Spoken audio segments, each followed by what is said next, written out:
Most people think negative thinking is just being realistic, that it's a sober assessment of what might go wrong, what could fail, what's broken. We tell ourselves we're just preparing for the worst, that we're being cautious, smart. But the truth is, most of our negative thoughts aren't rooted in fact. They're habits, repeated patterns, reflexes we've trained without even realizing it. See, the brain is a magnificent storyteller, and its favorite audience is you. From a young age, we start absorbing ideas about ourselves from what we hear, what we experience, and what we interpret, especially in moments of stress. A missed goal becomes, I'm not good enough. A moment of silence in a conversation becomes, they think I'm stupid. One failure turns into, this always happens to me. And once those thoughts are repeated enough times, they no longer feel like assumptions. They feel like facts. But they're not facts. They're not objective truths about who you are. They're just mental grooves you've worn deep by walking the same path over and over again. That's what a habit is. And the more you rehearse those thoughts, I'm not enough, I'm going to fail, I'll never get this right, the more familiar they become. And the brain doesn't resist familiarity, it craves it. Because familiarity feels safe, it feels comfortable. Even when it's destructive. That's the great irony of negative thinking. It feels like safety. It pretends to protect us. If I expect disappointment, I won't be disappointed. If I criticize myself first, then no one else's words can hurt me. If I predict failure, then success becomes a bonus, not an expectation. And so we justify it, we normalize it, we make it our default. And over time, it becomes not just a way of thinking, it becomes a way of living. But here's the problem. When you treat every passing doubt as truth, you give it power. You begin to build your identity around it, and that is dangerous. Imagine a young musician constantly telling herself she's not talented enough. That thought started somewhere, maybe a harsh critique, maybe a moment of comparison, but instead of challenging that thought, she repeats it. Over time, she believes it. She stops practicing, she skips auditions, she avoids sharing her work, not because she's not talented, but because she believes she's not. A belief born not of reality, but of repetition. This is how lives shrink.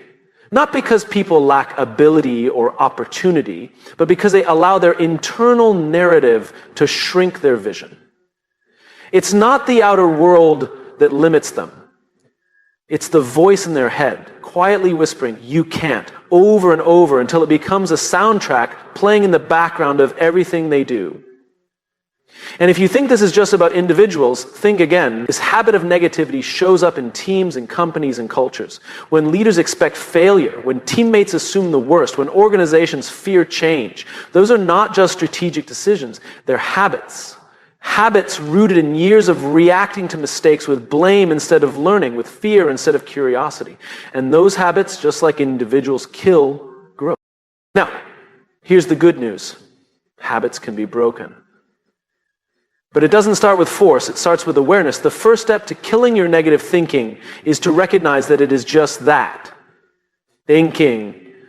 Not prophecy, not identity, not fate, just thoughts. Thoughts you can observe, interrupt, and replace. This takes practice because the mind doesn't like letting go of the familiar. You might start by simply noticing when the script starts playing, this will never work. I'm not qualified. Why even try? Catch the thought in the act, give it a name, call it what it is, a loop, a pattern, a habit, and then ask the most important question. Is this true or is this just familiar? That question changes everything because truth has evidence. Truth stands up to scrutiny, but familiarity just feels comfortable. It feels old, worn in, like an old pair of shoes that don't support your feet anymore, but you keep wearing because they're easy. To replace a habit, you need a new one, not just positive thinking, purposeful thinking. Thinking rooted in possibility, in vision, in belief, not delusion. It's not about pretending things are perfect. It's about choosing to believe that progress is possible, that you are capable, that setbacks are lessons, not labels. That your worth isn't defined by your worst days. I've seen this transformation firsthand in people, in teams, in leaders. The shift is subtle but powerful. It starts when someone says, "What if I'm wrong about myself?" That's not arrogance. That's courage. The courage to admit that the story you've been telling yourself might not be the whole story. That maybe, just maybe, there's more to you than your doubts are willing to admit. And once that door opens, even a crack, you begin to walk a new path. One that doesn't deny fear, but doesn't bow to it either. One that recognizes negative thinking for what it is, a habit. And like any habit, it loses its grip the moment you stop feeding it. So if you're going to repeat anything, repeat the truth that you are not your thoughts. You are the thinker of your thoughts. And that means you have the power to choose which ones get to stay. That's not inspiration. That's not hype. That's reality.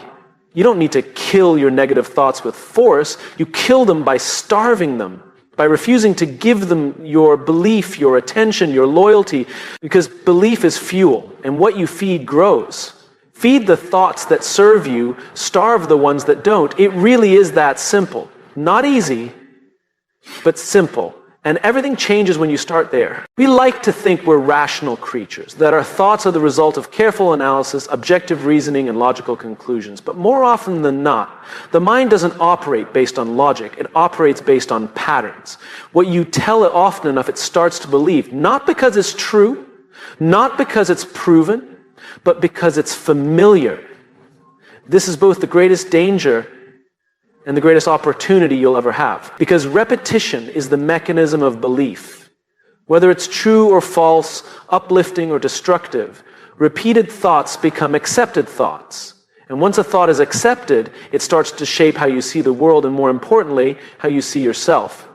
Now, this is why a child told they're not smart again and again starts to believe it, even if they're brilliant.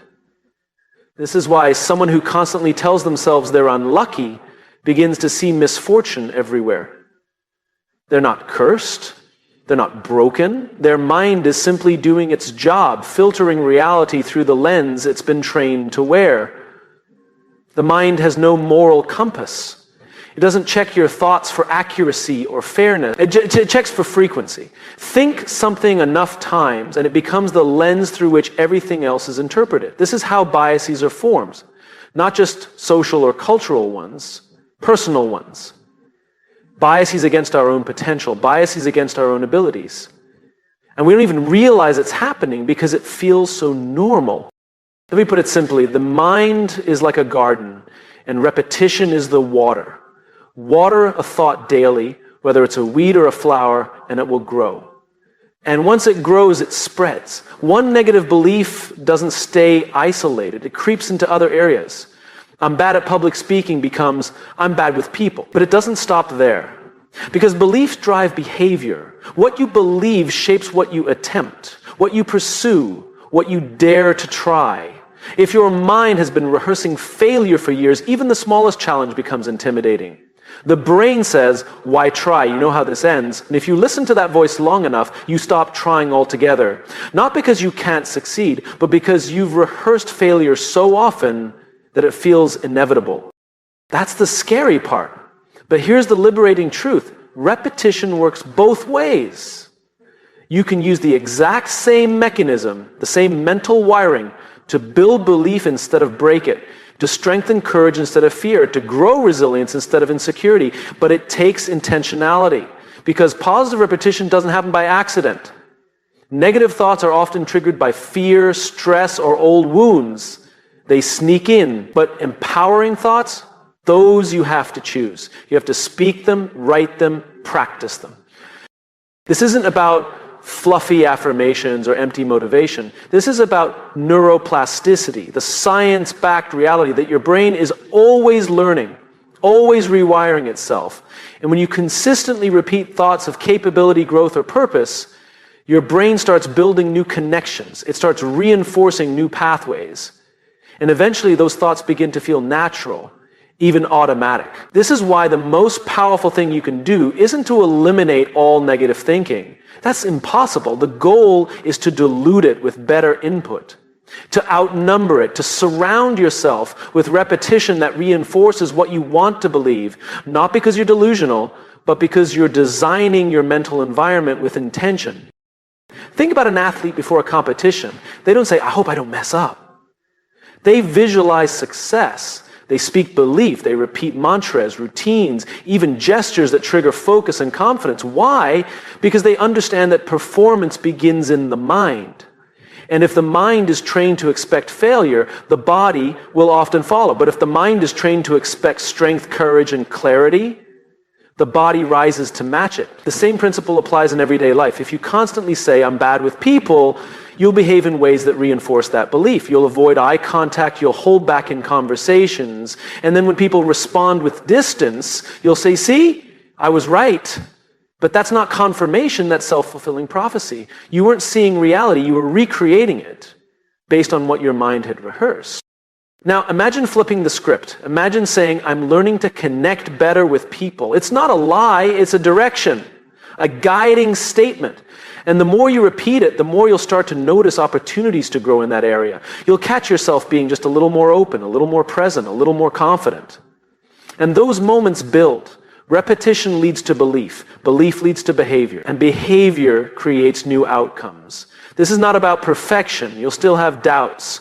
You'll still have moments where old thoughts sneak back in. But the difference is you'll know what to do with them. You'll recognize that they're not truth. They're echoes. Old tracks still playing on a loop, and you'll have the tools to change the track. That's the real power. Not in silencing every negative thought, but in refusing to amplify it. In choosing day after day to speak belief louder than doubt. To practice the mindset that supports the life you want to build. Because here's the bottom line. Your mind believes what you repeat. So make sure you're repeating something worth believing. And if you've spent years rehearsing the wrong script, that's okay. Start writing a new one. One sentence at a time, one decision at a time, one belief at a time. It's not about being perfect, it's about being intentional. You are training your mind, whether you realize it or not. The only question is, what are you training it to believe? Make that answer count. Negative thinking is seductive. It comes dressed as logic, cloaked in caution, pretending to be helpful. And on the surface, it even sounds responsible. It says, don't try that, you might fail. It whispers, be careful. Don't get your hopes up. It tells you, stay where it's safe. Don't risk what you already have. And because those voices sound protective, we trust them. We think they're keeping us grounded. But what they're really doing is keeping us stuck. See, negative thinking often isn't about facts or probability, it's about fear. Fear of failure, fear of embarrassment, fear of loss. And rather than confront that fear directly, the mind dresses it up in rationality. We call it being practical. We say we're just being realistic. But more often than not, it's just fear in disguise. It's important to understand this because fear has a job to do, and it's very good at that job. Fear exists to keep us alive, to protect us from threats. And in a world of predators and danger, fear kept our ancestors from wandering too far or making foolish risks. But the threats we face today aren't saber-toothed tigers, they're rejection, judgment, uncertainty. Emotional risks, not physical ones. And yet, our brains haven't fully evolved to tell the difference. Fear still rings the alarm bells loud and clear. So what happens? Every time you consider doing something bold, different, or unfamiliar, starting a new project, speaking up in a meeting, launching that idea you've had in your head for years, fear pulls the emergency brake. It sends a signal, danger ahead. And negative thinking kicks in to support the fear. What if you failed? What if people laugh? What if you lose everything? And here's the twist. Fear isn't lying to you. It's just not telling the whole truth. Yes, you could fail. Yes, you might get criticized. Yes, you may feel uncomfortable. But none of that is fatal. None of it defines you. Fear doesn't know how to weigh context. It only knows how to scream, stop. And if we listen to it without question, we become prisoners in our own minds, mistaking self-protection for wisdom. There's a deeper problem here. The more we listen to that voice, the quieter our other voice becomes. The one that says try, the one that says grow, the one that dreams. Because make no mistake, every time you obey fear-driven thinking, you reinforce it. You teach your brain, this is the safe route, let's stay here. And like a well-worn trail in a forest, that mental path becomes easier to walk, more automatic, harder to break. This is how people become trapped. Not by their circumstances, but by their mindset. This is how people become trapped. Not by their circumstances, but by their mindset. A person with all the resources in the world, but a fear-based mindset, can live a very small life. Meanwhile, someone with almost nothing but the courage to challenge their fear can build something extraordinary. Because fear isn't the barrier, our belief in it is. You've seen it in others. The colleague who always has great ideas but never speaks up. The friend who dreams of starting a business but stays in a job they hate. The student who's brilliant but never applies themselves because they're afraid of not being good enough. In each of these stories, fear is doing its job, trying to protect, but it's doing it too well. It's protecting them not just from harm, but from growth, from change, from life. But what if we began to see fear differently? What if we stopped treating it like a red light and started treating it like a signal, a sign that we're on the edge of something that matters? Because here's what's true. Fear always shows up where there's potential. It doesn't waste its energy on things that don't matter. Fear shows up when the stakes are real. And that's not a reason to back down. It's a reason to pay attention. So the most courageous people aren't fearless. They just don't let fear sit in the driver's seat. They hear it, they acknowledge it, but they don't obey it. Because they know that the cost of listening to fear is higher than the risk of acting in spite of it. The cost is your potential, your joy, your sense of purpose. Now, this isn't just about personal growth, it's about leadership too. Leaders who let fear drive decisions often end up creating cultures of hesitation, teams that are afraid to speak up, organizations that avoid innovation. Because when leaders operate from fear of losing control, fear of failing in public, fear of making the wrong call, they start managing to not lose instead of managing to win. But leadership isn't about avoiding risk, it's about navigating it with clarity and courage. It's about being the kind of person who can feel fear and still move forward. The kind of person who recognizes negative thinking not as a warning, but as a mirror, reflecting the parts of us that are scared, uncertain, or vulnerable, and choosing to act anyway. That choice is where everything changes. Because when you stop giving fear the final say, you start to reclaim your agency. You stop seeing negative thoughts as commands and start treating them as data, useful for analysis, but not for decision making. You can hear the voice that says, what if it doesn't work? And respond, yes, but what if it does? And when you respond like that enough times, something powerful happens. The brain starts to recalibrate. It starts to associate fear not just with danger, but with opportunity, not just with threat, but with transformation. And the habit of negative thinking begins to unravel, not because you fought it with force, but because you stopped believing its disguise. So the next time that voice pops up, the one that says you're not ready, or you're not good enough, or it's not the right time, pause and ask, is this fear speaking, and is it protecting me from harm or from growth? Because protection and paralysis often feel the same in the moment, but only one moves you forward. The goal isn't to eliminate fear. It's to stop giving it authority over your choices. Because on the other side of fear is not just freedom, it's your future. And that's worth fighting for. Negative thinking doesn't look like avoidance. It doesn't look like hiding. It doesn't wave its hands and scream, I'm distracting you. It's much more subtle than that. It feels like analysis. It feels like preparation. It feels like you're being smart. But often what it really is avoidance in disguise. And what it distracts you from, what it shields you from, is your own responsibility. See, when we fall into negative thought patterns, this will never work, I'm not good enough, they probably won't like it, we tell ourselves we're just being realistic. But realism isn't the issue. The real issue is that those thoughts often let us off the hook. They relieve us of the pressure to act, to try, to own the outcome. Because if failure is inevitable, why take responsibility? If you're convinced something won't work, why bother trying to fix it?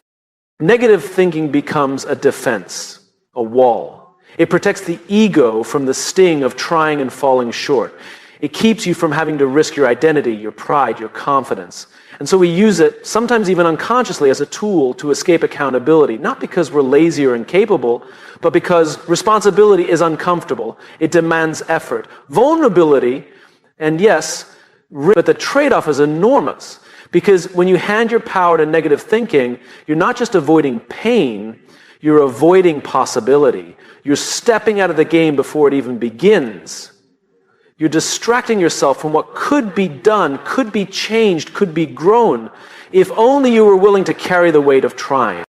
This happens in small, ordinary ways. A person doesn't apply for the job they want because they're not qualified enough. But they haven't actually asked, they haven't reached out, they haven't tried to bridge the gap, they've just assumed rejection and let that assumption justify inaction. Or a leader sees their team disengaged, and instead of asking hard questions about culture, communication, vision, they chalk it up to people these days. Negative thinking becomes a scapegoat, a way to avoid responsibility for influence. This mindset is not just personal, it's systemic. It spreads like wildfire in teams and organizations. When teams repeatedly say, that won't work here, or we've tried that before, or people won't go for it, what they're really doing is choosing comfort over accountability. Because if you already believe something is doomed, you don't have to own the effort of changing it. You don't have to do the hard work of being responsible for outcome. You get to feel smart and safe at the same time. But here's the problem. Leadership, real leadership, requires responsibility, not just for results, but for the energy you bring into the room, for the thoughts you speak aloud, for the story you tell your team.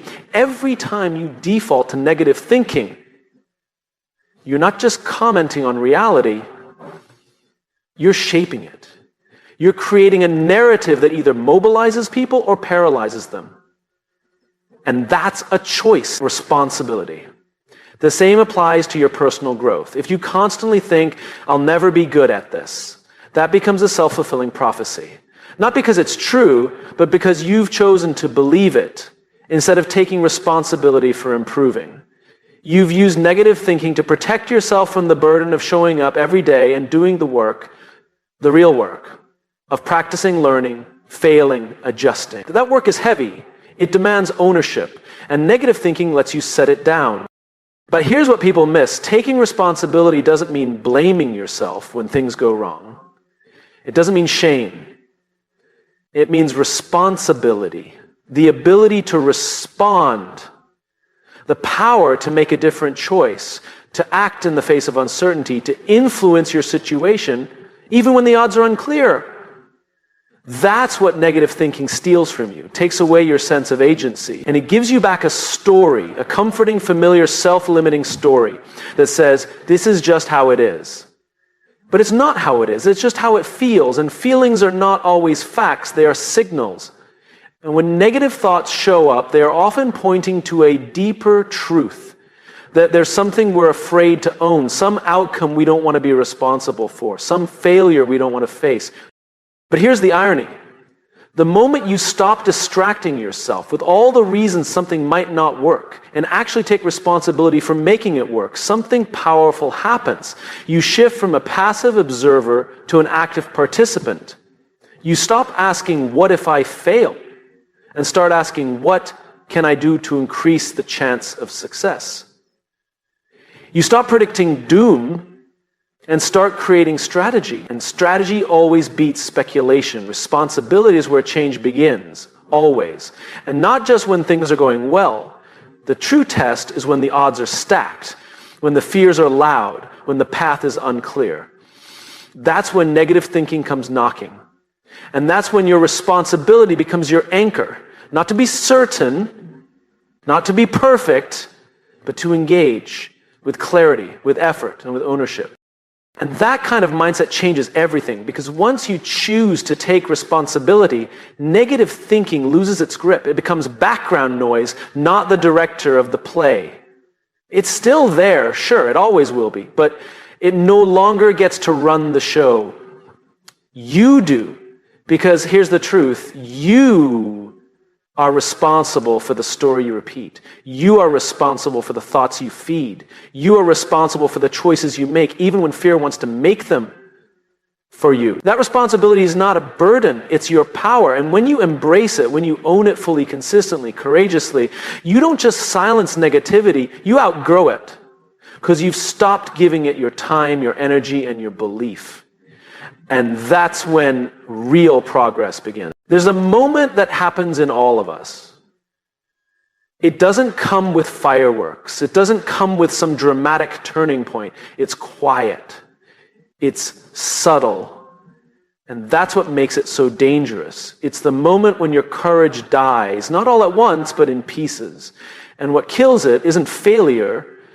It isn't criticism. It isn't rejection. It's negative thinking.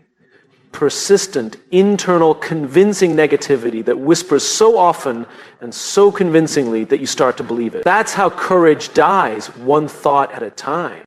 Courage isn't something you're born with. It's something you build. It's a muscle. And like any muscle, it has to be used, tested, challenged. And yet, most people let theirs atrophy. Not because they're weak, but because they feed their fear more than their faith. They practice doubt more than belief. They rehearse worst-case scenarios more than best-case outcomes. And over time, without even noticing, their inner world becomes a place where courage can't survive. That's the cost of negative thinking. It doesn't just distort your perception, it rewires your relationship with risk, with effort, with hope. It teaches you to shrink, to second guess, to hesitate. It trains you to sit back when you should lean in. And once you've rehearsed that long enough, it starts to feel like wisdom, like maturity, like realism. But it's not. It's fear. And fear, if left unchecked, will always ask you to stay small. Here's what makes it harder. Negative thinking doesn't announce itself as the enemy. It shows up with a clipboard and a checklist. It looks like planning. It sounds like, let's just be careful, or what if it all goes wrong? And yes, planning and prudence have their place. But when those questions dominate every choice, when they become the loudest voice in the room, they're no longer serving you. They're protecting your comfort at the expense of your courage. Comfort feels good. We all crave it, but nothing meaningful happens there. Every great idea, every leap forward, every act of leadership or creativity or growth, it started with someone choosing courage over comfort. Someone who heard the doubts, felt the fear, faced the uncertainty, and still moved forward. They didn't wait for the doubts to disappear. They acted anyway. That's the truth most people miss. Courage isn't the absence of negative thoughts, it's the refusal to be ruled by them. Because courage dies when you keep feeding the belief that you're not good enough, that your ideas don't matter, that you'll never make it. And those beliefs, they don't start from failure, they start from repetition. From allowing negative thinking to speak every day without being challenged. That's the slow poison. You don't notice it at first, but over time, it corrodes your initiative, your willingness to try, your belief in your own ability to make a difference. And it doesn't just impact you, it spreads. Because courage is contagious, but so is fear. When a leader operates from negativity, their team begins to do the same. When a parent models hesitation and self-doubt, their children absorb that language. And when a friend continually speaks the language of defeat, the people around them begin to lower their own expectations too. You don't just kill your own courage, you quietly, subtly kill the courage of the people around you. Now imagine the opposite. Imagine what happens when you decide to kill negative thinking instead. Not deny it, not pretend it doesn't exist, but recognize it for what it is and choose not to feed it. Imagine replacing I could fail with I might learn something. Imagine swapping I'm not ready with I'm willing to grow into this. That simple shift doesn't erase fear, but it does silence its dominance. It creates space for courage to breathe again. This is what real transformation looks like. It's not loud, it's not flashy, it's the quiet, daily decision to choose thought patterns that support courage rather than destroy it. It's catching the self-sabotage in real time. It's noticing the old tape playing in your head and deciding to change the station. It's replacing the loop of why me with why not me And over time, those decisions add up. You recondition your mindset. They strengthen the neural pathways of resilience, of optimism, of hope. And that's not fluff, that's neuroscience. Your brain literally rewires based on what you practice. So if you've been practicing fear, your brain will become very efficient at fear. But if you start practicing courage, even in small, imperfect ways, it will begin to change. Slowly, consistently. Lovely. Here's the most liberating part. You don't have to feel courageous to act courageously. You just have to decide. Courage isn't an emotion, it's a commitment. It's the decision to show up in spite of the emotion, and the more you make that decision, the more it becomes who you are. Not just something you do once in a while. There will always be reasons not to. The negative thoughts will never fully disappear. They'll show up in new forms, in new seasons, with new disguises. But they only have power when you give them your attention, your belief, your repetition. The moment you stop feeding them, they shrink. They lose momentum. And in that space, courage returns. So yes, kill your negative thinking. Not because it's wrong 100% of the time, but because it's a terrible master. Because if you give it the wheel, it will drive your life into smallness, into stagnation, into regret. And the world doesn't need more people playing small. It needs people willing to be bold, to take the risk, to stand up, to speak up, to try. Courage is what builds businesses. It's what repairs relationships. It's what drives change in teams, families, communities. But only if it's alive, only if it's being fed more than fear. You already have it in you. You always did. You just have to protect it, guard it, nurture it. And the first step in doing that is simple. Stop rehearsing the thoughts that kill it. Kill your negative thinking before it kills your courage. Because your courage, and he said that's where everything starts.